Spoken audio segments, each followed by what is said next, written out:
Hello everyone, this is Satyendra Kumar. आप सभी का एग्जाम वॉरियर में मैं सत्येंद्र कुमार आप सभी का हार्दिक अभिनंदन एवं वंदन करता हूं। सबसे पहले सभी को Ram Ram, Radhe Radhe, good afternoon to all of you. उम्मीद करता हूं कोरोना का जो सेकंड फेज चल रहा है, इस सेकंड फेज में सभी बच्चों और सभी बुजुर्गों के लिए मैं एक कामना करूंगा और उनको एक संदेश मैसेज देना चाहूंगा कि जितने भी एस्पिरेंट्स हैं, इस मैसेज को अपने चारों तरफ सर्कुलेट करना है। मैसेज सिर्फ इतना सा ही है कि जितने भी एस्पिरेंट्स हैं, अपने पास पॉजिटिव एनर्जी, पॉजिटिव एटीट्यूड बना कर रखिए, क्योंकि ये पॉजिटिव एनर्जी, पॉजिटिव एटीट्यूड और ये पॉजिटिव हैप्पीनेस अगर आपके पास रहेगी तो यकीन मानिए आप कोरोना से डरेंगे नहीं। क्योंकि यदि आप कोरोना से डरते हैं तो कहीं ना कहीं नेगेटिव फीलिंग आपके अंदर आएगी और ये नेगेटिविटी आपके दिमाग के अंदर भर जाती है तो वो आपके शरीर को फिजिकली परेशान करेगी ही करेगी। तो मेंटली रूप से मजबूत बनिए, पॉजिटिव रहने की कोशिश करिए, अच्छी बात सोचिए और पढ़ाई से कॉम्प्रोमाइज नहीं करिए। और ये पॉजिटिव एनर्जी बच्चा लोग इतना ध्यान रखिए कि आप जिस परिवार में रह रहे हैं उसके साथ सर्कुलेट जरूर करिए, बूढ़े बुजुर्गों के साथ, अपने माँ बाप के साथ, क्योंकि इस समय सभी को सकारात्मक रूप से मजबूत होने की बहुत ज़्यादा आवश्यकता है। और हो सकता है आपके कुछ मित्र आपके आसपास नेगेटिव एनर्जी से भर रहे हो, उन्हें डर लग रहा हो, तो आपका एक कर्तव्य बनता है, समाज में आप रह रहे हो तो उनके पास अगर आप नहीं जा पा रहे हो तो कम से कम आप उनसे फोन से बात करके उनको थोड़ा बहुत समझाइए कि हमें इस समय पॉजिटिव एटीट्यूड के साथ रहना है, पॉजिटिविटी अपने पास रखना है। अगर ये नेगेटिविटी अगर हमारे अंदर आएगी कोरोना से संबंधित तो यकीन मानिए आपका दिमाग असंतुलित या दिमाग जो होता है सबसे पहले प्रभावित होता है और वो दिमाग प्रभावित होते होते आपके शरीर तक पहुंचता है। तो सिर्फ इतना सा ही संदेश है, ये खुश रहिए, मस्त रहिए, साफ सफाई से रहिए, 2 गज की दूरी के साथ तो रहना ही रहना है। साफ सफाई पे ध्यान दीजिए और हो सके तो बेहतर स्वच्छ खाना खाइए, अच्छी अच्छी बातें करिए। ये एक जनरल टॉक मैंने आपके साथ शेयर किया और इस मैसेज को आप जरूर सर्कुलेट कीजिए, सभी के सभी लोग जितने भी इस वीडियो को आप लोग वॉच कर रहे होंगे। तो ये हमारा एक जनरल सी बात थी। अब स्टूडेंट्स पढ़ाई से तो कॉम्प्रोमाइज कर नहीं सकते, पिछले 1.5 साल से कॉम्प्रोमाइज घर पे बैठे बैठे, चाहे वो टीचर्स हो चाहे स्टूडेंट्स हो, सभी आलस सभी के अंदर कूद रहा है भयंकर तरीके से, सब खा पी के चौड़े हो रहे हैं।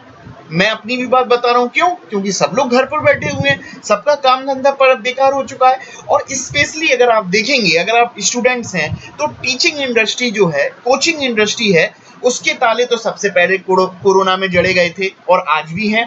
प्रॉब्लम कितनी ज़्यादा, हम सभी टीचिंग इंडस्ट्री, चाहे वो बड़ा टीचर हो, चाहे वो बड़ी कोचिंग हो, चाहे वो छोटी कोचिंग हो, इससे मैटर नहीं करता, लेकिन टीचिंग इंडस्ट्री कितनी सफ़र कर रही है वो आप समझ सकते हैं।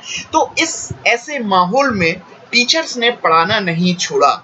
चाहे मैं हूँ, चाहे कोई भी कोचिंग इंडस्ट्री है, वो किसी न किसी रिसोर्स माध्यम से आप तक शिक्षा पहुंचाने का कार्य कर रहा है।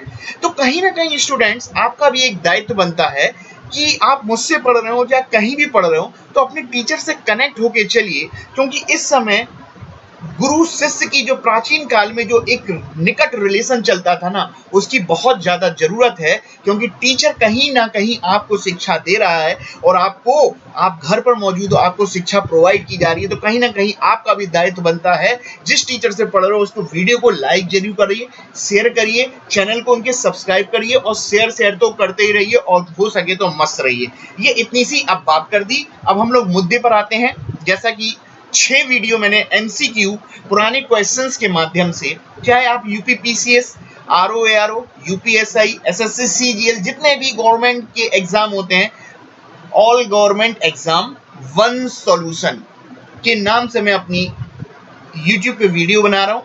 और एंशिएंट हिस्ट्री, प्राचीन भारत के इतिहास पर लेक्चर सीरीज मैंने अपलोड कर रखी है। लेक्चर क्या, एमसीक्यूज हैं, उनको हल करेंगे और जो भी समस्या आएगी क्वेश्चंस में उनको हम लोग समझने की और सुनने की कोशिश करेंगे। तो आइए हम लोग अपने लेक्चर को स्टार्ट करते हैं।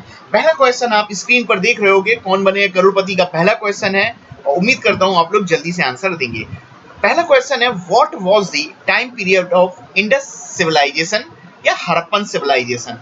यानी कि वो ये बोलना चाह रहा है जो सिंधु घाटी की सभ्यता है, या हड़प्पा सभ्यता है, उसका समय इन चार में से कौन सा ऑप्शन सही रहेगा? उनका टाइम पीरियड पूछ बोल रहा है वो। सबसे पहले तो मैं जनरली एक बात बताऊंगा, इंडस का अर्थ होता है सिंधु। प्राचीन काल में जब यूनानियों ने भारत पर आक्रमण किया तो वो इंडस को सिंडन के नाम से जानते थे। ध्यान रखिएगा, आगे चल के यही आपका इंडस हो गया, सिंधु।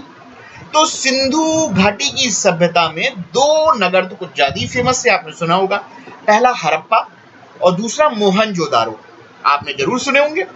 और सिंपल सी बात है कि इसको हम लोग हड़प्पा सभ्यता इसलिए कहते हैं कि 1921 में जब इसकी खोज करी गई, जॉन मार्शल के निर्देशन में राय बहादुर दयाराम साहनी के द्वारा 1921 में, तो सबसे पहले हड़प्पा को ही खोजा गया था, जो वर्तमान में पाकिस्तान में पंजाब प्रांत में स्थित है। क्या हुआ कि अंग्रेजों को रेल नेटवर्क बिछाना था, पटरियां बिछानी थी, और रेल नेटवर्क के लिए उन्हें पकी हुई ईंटों की आवश्यकता पड़ी। तो जॉन मार्शल ने राय बहादुर दयाराम साहनी के नेतृत्व में खुदाई तो करवाई और साथ में बोला भाई ईंटे मीटे देख के लाओ। तो बगल में उनको एक इमारत ढकी हुई सी मिलती है, तो उस इमारत की जब उन्होंने देखी ईंटें तो बहुत शानदार थी। प्राचीन काल में आज से 5000 वर्ष पहले इस प्रकार की ईंटें जो वर्तमान में अभी मौजूद लंबाई चौड़ाई ऊंचाई जिस तरीके से आज ईंटें बनाई जाती हैं, आज से 5000 वर्ष पहले हड़प्पा में ईंटें देखी गई। तो पंजाब में सबसे पहले खुदाई हुई, हड़प्पा में खुदाई हुई, इसलिए इसको हड़प्पा सभ्यता के नाम से जानते हैं। इतनी सी बात हमने करी। और इस हड़प्पा सभ्यता का या सिंधु घाटी की सभ्यता का जो समय माना जाता है ना बच्चा लोग, ऑप्शन नंबर डी लगाएंगे हम लोग 2500 से 1750 बीसी। बीसी यानी बिफोर क्राइस्ट। बिफोर क्राइस्ट को हिंदी में बोलते हैं ईसा मसीह के जन्म से पूर्व। ईसा मसीह के जन्म से पूर्व यानी कि पहले का ऑप्शन डी आप लोग लगाएंगे 2500 से 1750 बीसी का जो समय माना जाता है वो सिंधु घाटी की सभ्यता का समय माना जाता है और हड़प्पा सभ्यता का समय माना जाता है। अगर इसको बीसी हटा दें हम लोग, एडी में काउंट करें, एनो डोमिनी में काउंट करें या वर्तमान की ईस्वी में काउंट करें, तो आपको पता होना है कि इसमें 2000 वर्ष और जोड़ना पड़ेंगे हम लोग को, क्योंकि आज तो 2000 चल रहा है ना, ईस्वी चल रहा है, एडी चल रहा है और ये बीसी का दे रखा है। जब 2000 जोड़ोगे तो 2500 में 2000 जोड़ा तो यानी कि 4500 वर्ष पूर्व सिंधु घाटी की सभ्यता का उदय हुआ था। और वर्तमान में रिसेंट के रिसर्च बता रहे हैं कि सिंधु घाटी की सभ्यता का समय जो है लगभग 6000 से 7000 के आसपास बताया गया है, रिसेंट रिसर्च के अनुसार, आईआईटी के शोध के अनुसार। लेकिन तब भी ट्रेडिशनल हम लोग को आंसर जो देना है तो वो फर्स्ट का डी लगाएंगे। ठीक है, आगे बढ़े। उम्मीद करता हूं कि आप लोग समझ चुके होंगे। चलिए सेकंड क्वेश्चन कौन बनेगा करोड़पति का, देखते हैं। Which one of the following was an important port of eastern coast during Gupta period?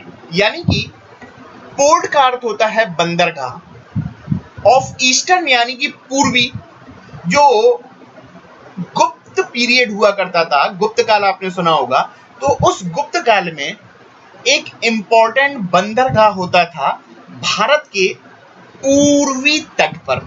बहुत ध्यान से देखिएगा, which one of the following was an important port of the eastern coast during गुप्त पीरियड? यानी कि गुप्त पीरियड में भारत में पूर्वी क्षेत्र में एक सबसे फेमस बंदरगाह जो था, जो एक बहुत फेमस बंदरगाह हुआ करता था गुप्त काल में, जहां से व्यापार हुआ करता था। तो इनमें से कौन से ऑप्शन हैं हम लोग चेक करते हैं। कल्याण बिल्कुल नहीं, कल्याण तो पड़ता है महाराष्ट्र में और महाराष्ट्र तो पश्चिमी हिस्सा है, और पूछ रहा है पूर्वी बंदरगाह, यानी कि ए ऑप्शन तो बिल्कुल ही नहीं रहेगा। ताम्रलिप्ति, याद कीजिए मौर्य काल में भी ताम्रलिप्ति बहुत फेमस हुआ करता था और ये उस समय बंगाल में इससे पूर्वी क्षेत्र में या पूर्वी बंदरगाह का काम करता था। ध्यान रखिएगा। और यही आपसे पूछ रहा है कि ईस्टर्न कोस्ट बंदरगाह कौन सा है, तो इस क्वेश्चन का आंसर आपका ताम्रलिप्ति होगा। ध्यान रखिएगा, ताम्रलिप्ति जो है ऑप्शन नंबर बी सही है, जो कि आपका बंगाल क्षेत्र में स्थित एक महत्वपूर्ण बंदरगाह होता था, जो कि भारत के पूर्वी तट पर स्थित है। और इसका आंसर आपका बी बिल्कुल सही है। और गुप्त पीरियड के लिए ताम्रलिप्ति एक महत्वपूर्ण बंदरगाह हुआ करता था। ठीक है, बिल्कुल सही। अगर बच्चा लोग डी ऑप्शन देखोगे, भड़ौच, इसको भड़ौच के नाम से जानते हैं, और भड़ौच तो गुजरात में स्थित है, और ये गुजरात तो पश्चिमी तट पर स्थित है, तो यानी कि ये तो पश्चिमी तट का इंपॉर्टेंट बंदरगाह रहा होगा भड़ौच। और पूछ क्या रहा है वो पूर्वी में, तो पूर्वी में आपका ताम्रलिप्ति फेमस हुआ करता था बंगाल क्षेत्र में। तो ऑप्शन नंबर बी बिल्कुल सही आंसर है। उम्मीद करता हूं कि आप लोगों ने लगा दिया होगा। चलिए आगे बढ़ते हैं। चलिए थर्ड क्वेश्चन देखते हैं, इंपॉर्टेंट है, बिल्कुल सभी क्वेश्चन इंपॉर्टेंट है भाई, ध्यान से सुनेंगे तो बहुत कुछ आप लोग के लिए जानने के लिए है। थर्ड क्वेश्चन है, the temple of Konark was build by Narasimha of the, यानी कि जो कोणार्क का मंदिर थे जो उड़ीसा में बनाए गए थे, याद कीजिए कोणार्क के मंदिर फेमस है आपके, वॉज बिल्ड नरसिम्हा के द्वारा बनाए गए थे, नरसिम्हा वर्मन के द्वारा बनाए गए थे। तो वो किस एडमिनिस्ट्रेशन के द्वारा या किस वंश के द्वारा इन मंदिरों का निर्माण किया गया था, कोणार्क के सूर्य टेम्पल मंदिर का, ध्यान रखेंगे। तो ये चार ऑप्शन आपके सामने हैं, इनमें से हमें बताना है। पहली बात तो कोणार्क का मंदिर उड़ीसा में पड़ता है, और ऑप्शन विजयनगर, अब अगर आप ध्यान से देखोगे तो विजयनगर साम्राज्य तो दक्षिण भारत में था, और दक्षिण भारत से काफी अलग है उड़ीसा, यानी कि डी ऑप्शन तो बिल्कुल हो ही नहीं सकता। और मराठा एडमिनिस्ट्रेशन यानी कि महाराठा यानी कि महाराष्ट्र, और महाराष्ट्र पड़ता है पश्चिम में, और उड़ीसा पड़ता है पूर्वी साइड में, और उड़ीसा में कोणार्क के मंदिर बनाए गए थे। तो उड़ीसा है ईस्ट और मराठा है आपका पश्चिम, तो यानी कि मराठा भी नहीं हो सकता आपका, यानी कि दो ऑप्शन एलिमिनेट कर दिए हम लोगों ने। अब देखिएगा चोल एडमिनिस्ट्रेशन, अब भैया दक्षिण भारत में चोल एम्पायर या चोल डायनेस्टी कितना फेमस था, लेकिन वो तो दक्षिण भारत में था, तो ये भी ऑप्शन नहीं होगा, क्योंकि कोणार्क टेम्पल तो उड़ीसा में था, उड़ीसा अलग है, दक्षिण भारत अलग है। यानी कि इसका आंसर अगर काट पीट के एलिमिनेट करके लगाओगे तो गंग डायनेस्टी या गंगा एडमिनिस्ट्रेशन के द्वारा temple of Konark was build किए गए थे, और राजा का नाम था नरसिम्हा वर्मन करके, ठीक है, ध्यान रखिएगा। उम्मीद करता हूं इसका आंसर आप लोग लगा लिए होंगे, ऑप्शन नंबर सी। चलिए हम लोग आगे बढ़ते हैं। चलिए चौथा question, which among the following is the oldest dynasty, इनमें से कौन सबसे ओल्डेस्ट या सबसे प्राचीन वंश है। ऑप्शन नंबर है मौर्य, फिर है गुप्त, फिर है कुषाण, फिर है कर्ण।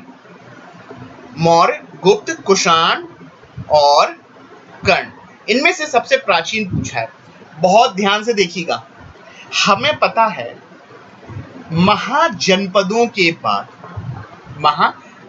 के बाद भारत में जब ईरानियों का हमला हो गया या यूनानियों का आक्रमण जब हुआ, तो उस समय भारत में अगर ध्यान से देखें इन चार ऑप्शनों में मौर्य एम्पायर सबसे प्राचीन है, मौर्य एम्पायर या मौर्य डायनेस्टी सबसे प्राचीन है।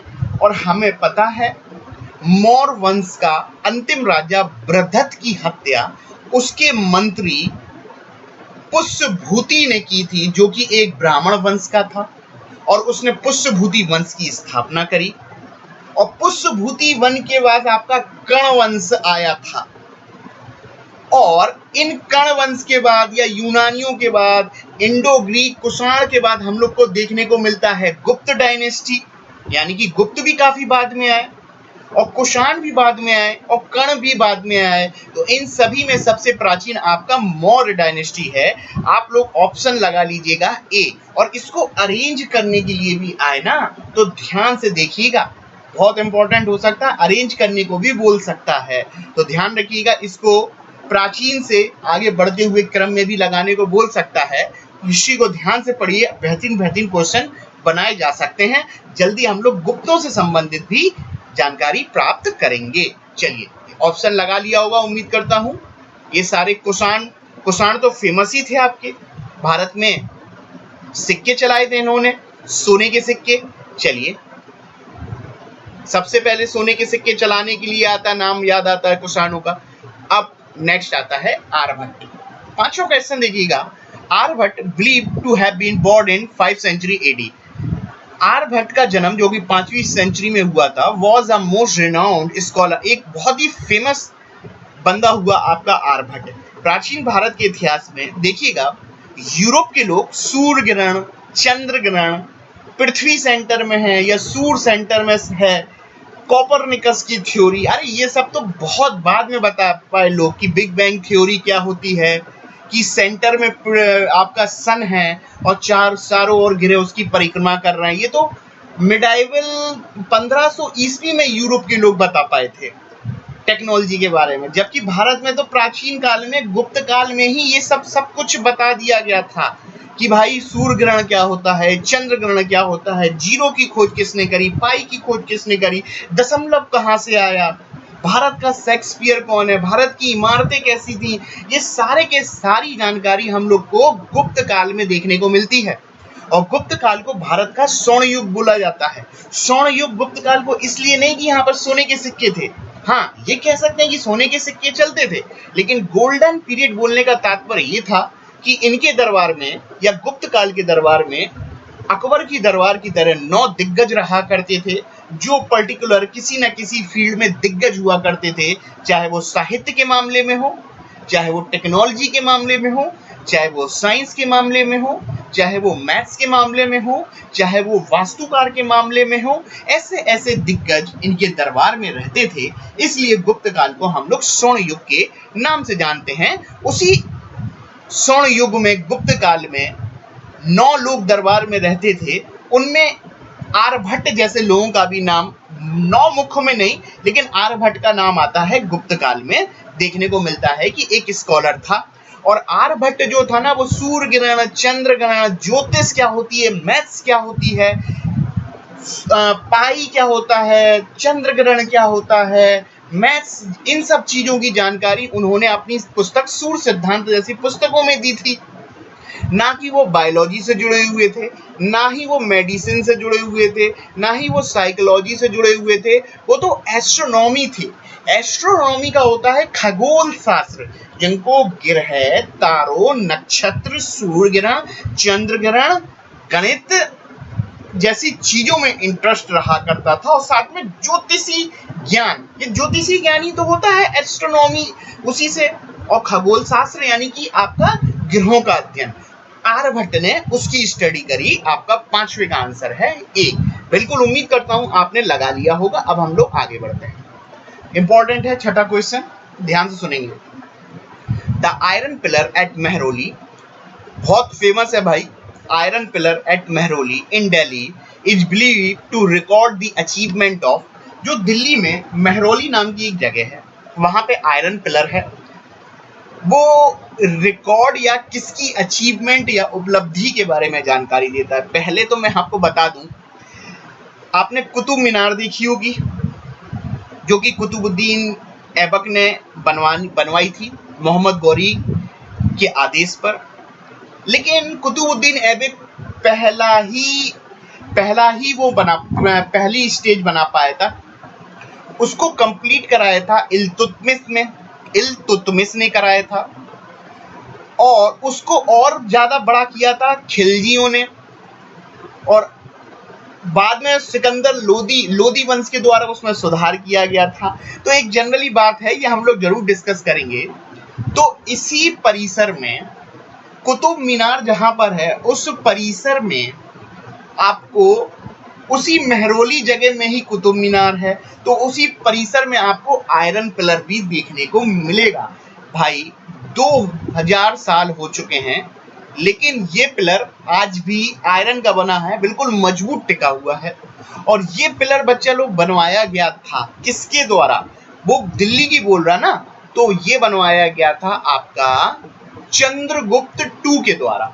और चंद्रगुप्त टू कौन है? चंद्रगुप्त विक्रम आदित्य टू हैं, ये आपके गुप्त वंश के राजा, और इन्हीं के चंद्रगुप्त टू के शासनकाल को ही स्वर्ण युग के नाम से जाना जाता था, क्योंकि इन्हीं के दरबार में दिग्गज रहा करते थे। आर्यभट्ट, वराहमिहिर जैसे दिग्गज इन्हीं के दरबार में रहते थे चंद्रगुप्त टू के शासनकाल में। और इसकी जितनी भी जानकारी है हमें चंद्रगुप्त टू की, वो हमें मेहरौली के पिलर, आयरन पिलर से मिलती है, जो कि कहां पर है आपका, दिल्ली में या दिल्ली में स्थित है। उम्मीद करता हूं आप लोग समझ चुके होंगे जो मैंने ऑप्शन बोले। अब जितने भी ये 3 ऑप्शन और देख रहे हो, समुद्रगुप्त, चंद्रगुप्त मौर्य, अशोक, इनकी जानकारी हम लोग अगले क्वेश्चन में आपके साथ शेयर करेंगे। चलिए ध्यान से सुनते हैं। अब देखिएगा, who of the following was a contemporary of Alexander the great. पहली बात तो अलेक्जेंडर द ग्रेट जो है उसे सिकंदर द ग्रेट या मैसेडोनिया का राजा भी कहते हैं। मैसेडोनिया यानी कि यूनान के किसी क्षेत्र को हम लोग मैसेडोनिया के नाम से जानते थे, इसलिए सिकंदर का नाम अलेक्जेंडर द ग्रेट या मैसेडोनिया का राजा के नाम से ये जाना जाता था। और अलेक्जेंडर एक उपाधि होती थी और ये उपाधि किसी पर्टिकुलर किसी क्षेत्र नाम विशेष से दी गई थी इसको। और हमें पता है सिकंदर यूनानी राजा हुआ करता था, ग्रीक का। और जब भारत पर अलेक्जेंडर द ग्रेट ने आक्रमण करा तो उसके समकालीन भारत में उस समय कौन सा राजा हुआ करता था अलेक्जेंडर ग्रेट के समय? सॉरी, बिंबिसार तो हो ही नहीं सकता। बिंबिसार तो हर्यक वंश है और हर्यक वंश के समय अलेक्जेंडर द ग्रेट भारत की पश्चिमी सीमा पर नहीं था, यानी कि ए ऑप्शन गलत हो जाएगा आपका। बिंबिसार जो कि हर्यक वंश के समय ये नहीं था। चंद्रगुप्त मौर्य, बिल्कुल ऑप्शन बी बिल्कुल सही है कि जिस समय भारत की पश्चिम सीमा पर अलेक्जेंडर द ग्रेट हमला कर रहा था उस समय भारत में चंद्रगुप्त मौर्य का शासन हुआ करता था, ध्यान रखेंगे। और Chandragupta Maurya Alexander the great के समकालीन था। और ध्यान रखिएगा, अशोक तो बाद में आएगा, अशोक बाद में आएगा और पुष्यमित्र शुंग भी बाद में आएंगे आपके, ध्यान रखिएगा। पुष्यमित्र शुंग तो मौर्य वंश के वृद्धत्व को हरा के राजा बनेगा और पुष्यमित्र शुंग वंश की स्थापना करेगा। जनरली याद आ रहा होगा आपको। और वो पूछ क्या रहा है, अलेक्जेंडर द ग्रेट समकालीन था, तो ऑप्शन लगाइएगा चंद्रगुप्त मौर्य, ऑप्शन बी बिल्कुल सही है। चलिए आगे बढ़ते हैं। अगला देखते हैं, गुप्त एम्पायर डिक्लाइन, यानी कि गुप्त एम्पायर पतन हो रहा है इन द 5th सेंचुरी, 5वीं शताब्दी ईस्वी में, एडी में। In the consequence of Gupta Empire declined in the 5th century AD as a consequence of Chalukya raid, Greek invasion, Hun invasion और चौथा ऑप्शन है आपका पल्लव रेड। यार पल्लव तो बहुत बाद में आए थे दक्षिण भारत में, चालुक्य भी दक्षिण भारत में थे आपके। ग्रीक इन्वेशन और हून इन्वेशन बहुत बेसिक सा क्वेश्चन है। मैं आपको एक होमवर्क दूंगा कि भारत में जब गुप्त एम्पायर था, गुप्तों के पतन में एक बहुत बड़ा रीजन ये था कि भारत की पश्चिमी सीमा पर हमला कर दिया गया था हूणों के द्वारा। ये हूणी थे, नाम से ही पता चल रहा है, हूणों ने भारत की पश्चिमी सीमा पर हमला किया और उस समय भारत में गुप्त वंश का राज था। और गुप्त वंश के पतन में हूणों का एक बहुत बड़ा वो रहा है कि पतन होने में हूणों ने बहुत वो करा, बहुत लड़ाई लड़ी गुप्तों से, और गुप्तों के पतन में हूणों का एक बहुत बड़ा योगदान रहा है। अब मैं आपको एक होमवर्क देता हूं, जब भारत में हूणों ने गुप्त वंश के समय आक्रमण किया तो उस समय गुप्त वंश का राजा कौन सा था, आप जरूर बताएंगे आप लोग। पहले तो इसका आंसर लगा लीजिएगा सी। और मैंने जैसे कि बोला है कि धीरे धीरे हम लोग क्वेश्चंस के माध्यम से सारी जानकारी आप लोगों को मिल जाएगी। जो मैंने आपसे एमसीक्यू भी पूछा है ना, अगर आप नहीं बताएंगे, वैसे तो कोशिश करेंगे और मैं आपको सब बताऊंगा धीरे धीरे करके। अभी शुरुआत है, थोड़ा समय लगता है। चलिए, whose achievement are recorded in the Allahabad pillar inscription, most important, किसकी उपलब्धियों का बखान करता है इलाहाबाद का अभिलेख, पिलर यानी कि स्तंभ अभिलेख, प्रयागराज का अभिलेख। इनमें से 4 ऑप्शनों में से किसका बखान करता है उपलब्धियों का? चंद्रगुप्त मौर्य, समुद्रगुप्त, विक्रमादित्य, स्कंदगुप्त। सबसे पहले मैं आपको बता दूं, गुप्त वंश का एक राजा हुआ करता था जिसे हम लोग भारत का नेपोलियन के नाम से जानते थे, और नाम याद आ रहा होगा, क्या नाम था? समुद्रगुप्त। जी हाँ, गुप्त एम्पायर का एक ऐसा राजा अगर आपसे पूछे जिसने सबसे ज्यादा सीमा विस्तार किया, जो प्राचीन काल में एक भी लड़ाई नहीं हारा, और जिसको हम लोग टाइटल देते हैं भारत का नेपोलियन। नेपोलियन तो हारा भी था, जबकि समुद्रगुप्त के इतिहास अगर आप ढूंढोगे ना तो वो इतिहास में एक भी लड़ाई नहीं हारा है, और उसको हम लोग भारत का नेपोलियन के नाम से जानते हैं। तो ये जो नेपोलियन या समुद्रगुप्त जो था ना, इसकी बहुत सारी जानकारी हम लोग को इलाहाबाद के अभिलेख से, इलाहाबाद के स्तंभ अभिलेख से प्राप्त होती है। ध्यान रखिएगा। और ध्यान रखिएगा, समुद्रगुप्त जो था ना, वो म्यूजिक का बहुत प्रेमी हुआ करता था, संगीत का, क्योंकि इसके दरबार में एक कवि रहता था जिसका नाम था हरिसेन। और इस हरिसेन ने समुद्रगुप्त की विस्तार से जानकारी इलाहाबाद के अभिलेख में विस्तार से दे रखी है। तो ऑप्शन का आंसर तो बी लगा लीजिएगा, समुद्रगुप्त। दो आंसर बोले हैं। इलाहाबाद पिलर अभिलेख में जानकारी समुद्रगुप्त की मिलती है, और समुद्रगुप्त के दरबार में हरिसेन नाम का कवि रहता था जो कि म्यूजिक और संगीत का ज्ञाता था। और आपका समुद्रगुप्त खुद म्यूजिक का बहुत इंटरेस्ट था, संगीत प्रेमी था, क्योंकि इसके सिक्कों पर भी हमें वीणा बजाते हुए देखा गया है समुद्रगुप्त को। और विस्तार से जानकारी इलाहाबाद के पिलर अभिलेख से हम लोग को मिलती है, और ये पिलर अभिलेख पे हस्ताक्षर किसके हैं? हरिसेन के हैं। ठीक है, तो इसका आंसर उम्मीद करता हूं बी लगा लिया होगा। अब हम लोग आगे बढ़ते हैं। लास्ट क्वेश्चन है आज का, who among the following Kushan emperor was the first to introduce the gold coin in India?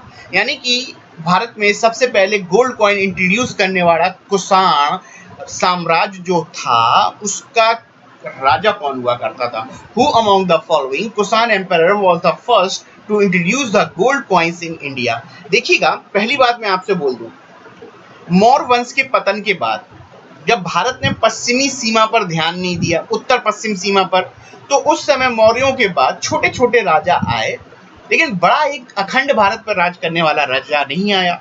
और जब पूरे भारत को राज्य करने वाला एक राजा नहीं मिलेगा जो पूरे देश को पिरो के चले एक माला के रूप में, तो ऐसे में बाहरी देश हम लोग पे हमला करें उसकी पॉसिबिलिटी बढ़ जाती है, क्योंकि एकता में शक्ति है। और जब एकता और अखंडता जैसे शब्द जो मौर्य वंश में देखने को मिले, जिसने पूरे भारत पर राज किया और सबको लेके चलने की कोशिश करी, लेकिन जब मौर्यों के पतन के बाद ऐसा नहीं हो पा रहा था, तो भारत की उत्तर पश्चिम सीमा पर विदेशी हमले चालू हो गए। दर्रों के माध्यम से, हिंदूकुश दुर्रा से, खैबर दर्रा के माध्यम से लोग आना पश्चिम एशिया से चालू होना हो गए। तो सबसे पहले मौर्यों के बाद अगर कोई आया था तो यूनानी भारत में आए थे, इंडो ग्रीक, जिसने हिंद यूनानी या बैक्ट्रिया यूनानी के नाम से जानते हैं। और यही हिंद यूनानी, बैक्ट्रिया यूनानियों ने ही भारत में लिखित डेट वाले सिक्के जारी करे थे। सबसे पहले डेट वाले सिक्के अगर भारत में किसी ने जारी करे हैं, तिथि वाले, तो वो इंडो ग्रीक थे। और इंडो ग्रीक हिंद यूनानी ने ही भारत में सर्वप्रथम सोने के सिक्के चलाए थे। और उसके बाद अगर किसी ने सोने के सिक्के चलाए हैं तो वो कुषाण एम्पायर जो था उसने आपका सिक्के चलाए थे। ध्यान में रखिएगा, तो कुषाणों से ही संबंधित आपका क्वेश्चन है। और जब कुषाण भारत में आए तो उनकी दो शाखाएं बहुत फेमस थी। एक थी आपकी कुजुल कैटफाइसिस और एक हुआ करती थी विम कैटफाइसिस। कुषाण साम्राज्य जो था दो वंशों में था, एक कुजुल कैटफाइसिस और एक विम कैटफाइसिस। इन दोनों शाखाओं में विम कैटफाइसिस आपका इंपॉर्टेंट था। और इसी विम कैटफाइसिस से कुषाण साम्राज्य भी बिलोंग करता था। कुषाण साम्राज्य कुजुल से भी था, लेकिन विम कैटफाइसिस इंपॉर्टेंट थोड़ा ज्यादा था, क्योंकि इसी शाखा से एक राजा का नाम आएगा जिसका नाम हुआ करता था कनिष्क। विम कैटफाइसिस ही ब्रांच से कनिष्क का उदय होगा। और विम कैटफाइसिस ने ही भारी मात्रा में, जो कि कुषाण एम्पायर है, भारत में गोल्ड कॉइन्स जारी किए थे, मोस्ट इंपॉर्टेंट। तो इसका आंसर आप ए लगाइएगा। कुषाण एम्पायर भारत में आया, उन्होंने सोने के सिक्के इंट्रोड्यूस करे, तो वो जो शाखा जिसने सोने के सिक्के जारी करे वो थी विम कैटफाइसिस। और इसी विम कैटफाइसिस शाखा से संबंधित था आपका कनिष्क। ध्यान रखिएगा, जिसने 78 ईस्वी में शक संवत भी जारी किया था। शक संवत कैलेंडर भी जारी किया था, जो वर्तमान में भी प्रयोग किया जाता है, जिसकी राजधानी पुरुषपुर या पेशापुर हुआ करती थी। और कनिष्क की बहुत सारी जानकारी मथुरा के म्यूजियम से भी प्राप्त होती है। अब कनिष्क के समय ही मैं बता दूं, चौथी बैठक हुई थी आपकी बुद्ध संगीति कश्मीर के कुंडल वन में भी हुई थी। ये जनरल मैंने आपको एक जानकारी मैंने आपके साथ शेयर करी। देखिएगा, धीरे धीरे करके हम आपको सारी की सारी जानकारी हिस्ट्री से संबंधित प्राचीन भारत के इतिहास पर आपके साथ शेयर करेंगे।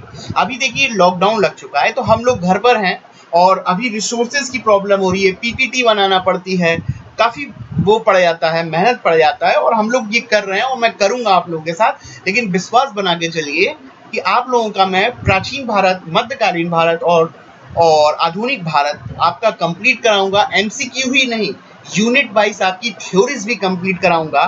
थोड़ा सा वक्त लगेगा, तब तक आप हम पे विश्वास कीजिए, लाइक शेयर सब्सक्राइब करते रहिए।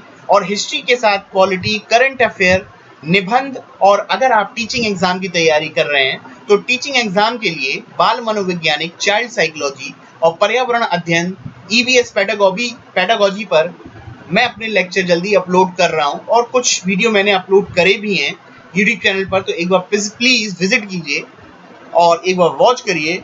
जल्दी आपको थ्योरी के माध्यम से भी आपको समझाना, ओरली नहीं, थ्योरी के माध्यम से भी आपको मैं समझाऊंगा। उम्मीद करता हूँ कि एग्जाम वॉरियर में सतीन कुमार के द्वारा जो भी प्रेजेंटेशन दी है उसको आप लाइक शेयर करेंगे और सब्सक्राइब भी करेंगे। जल्दी मिलते हैं दोस्तों, जब तक के लिए आप आराम करिए, खुश रहिए, मस्त रहिए और चैनल को लाइक शेयर सब्सक्राइब करते रहिए। धन्यवाद। Okay, bye bye.